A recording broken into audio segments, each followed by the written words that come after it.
Today's video is going to be a little different, and I'm going to talk to you about why I picked up the Lenovo Legion Go 1 year later. We just passed the 1 year anniversary of its launch, and there's been a few things that have changed and come out that have actually made me buy this handheld again, despite trying a bunch of other things and originally selling this a year ago. So without further ado, let's get into the 4 reasons that I picked this up again.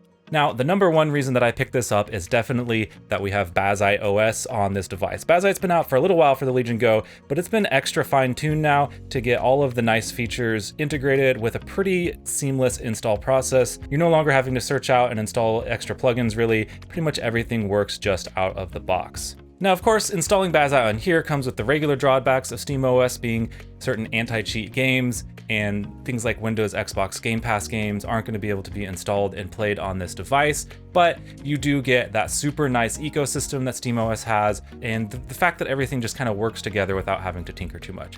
Now, I'm not one of those people that hates Windows on a handheld, but I still think that SteamOS offers a better overall user experience.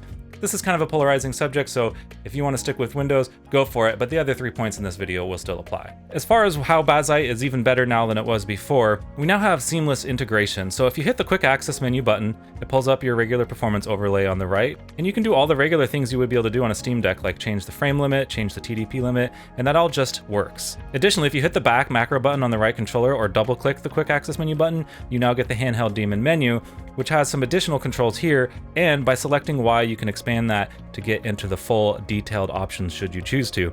From here, you can set your TDP, custom fan curves, you can change the RGB on the LEDs for the joysticks, you can change the controller emulation mode between Xbox, Steam controller, and DualSense, and enable use of those extra back buttons, as well as the touchpad on the device. And you can swap the start and select with the Legion keys, which is what I've done because it makes more sense to me, and just a few other settings are in this menu. Overall, I don't think it's a necessity, but I think you should at least try out Bazzite if you are curious.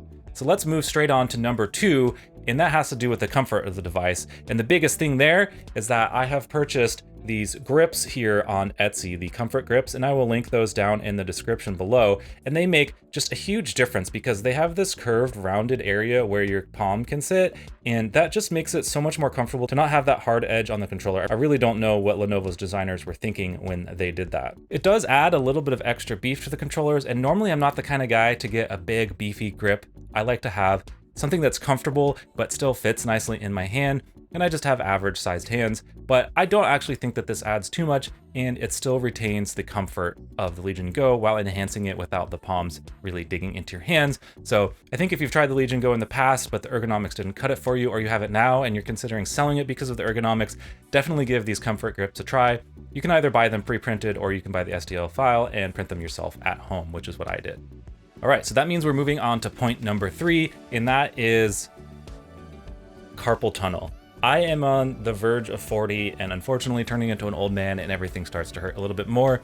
And I've had a lot of issues with handhelds hurting my wrists, causing my fingers to fall asleep when I play them for extended periods of time. Even the Steam Deck with its nice ergonomics, due to the weight and the way it's balanced and the shape, it just kind of triggers something and causes my fingers to fall asleep.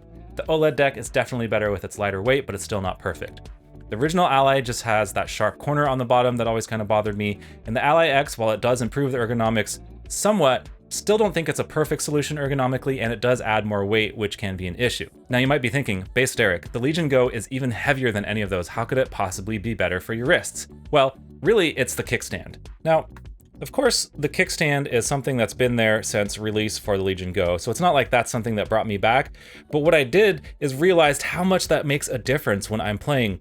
When I was playing on the couch before with it, and again now, I can open that kickstand, just a little bit, maybe even like a 90-degree angle, and rest that on the top of my knee, and that helps take some of the weight off. If I'm lounging back, I can rest it on my belly and play that way, and it's not getting in the way. And because the screen is taller, having it down on my belly isn't as much of a looking down as it would be for the Steam Deck or the Ally, so that's really comfortable too.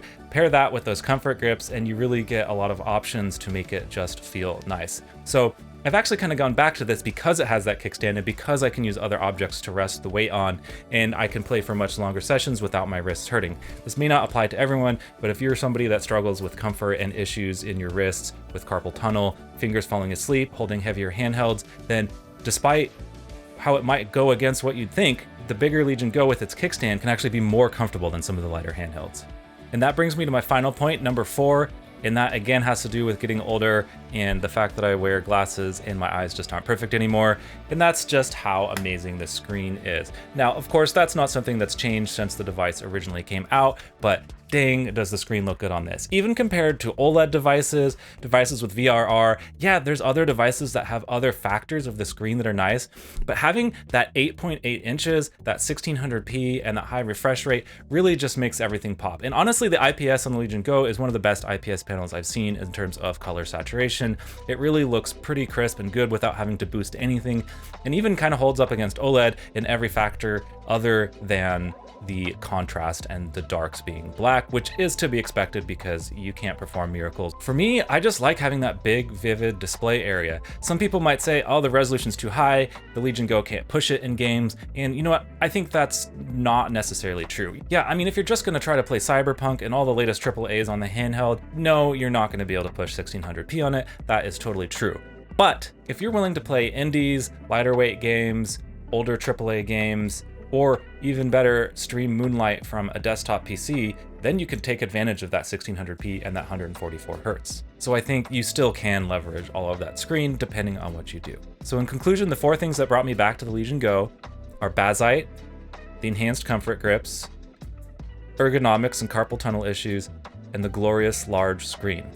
What do you guys think? Do you think that those 4 reasons are enough to still check out the Legion Go a year later, or has the market moved on with handhelds that have 24 gigs of RAM, 32 gigs of RAM, OLED screens, 8840U, HX370 chips? There's so much new stuff coming out now that in some ways it's kind of hard to go back to an older device when you're thinking about future-proofing, but I still don't think many devices have replaced some of these benefits that the Legion Go has, like that larger screen, that kickstand, and just the seamless integration with Bazzite. Yes, you can install Bazzite on other handhelds, and it's really seamless on the Ally and the Ally X, but not every PC handheld is quite as polished as the Legion Go and the Ally for Bazzite. Personally, I'm really excited to dive back into playing on the Legion Go a little bit more because it fits my gaming needs, but I can understand if it doesn't fit your personal gaming needs. Hopefully, if you were somebody that was on the fence about buying the Legion Go, or selling your Legion Go, this video may have given you a couple tips to think about in terms of whether you might want to buy it or ways you can improve it and really make use of it as you have it now. As always, thanks for watching and happy gaming.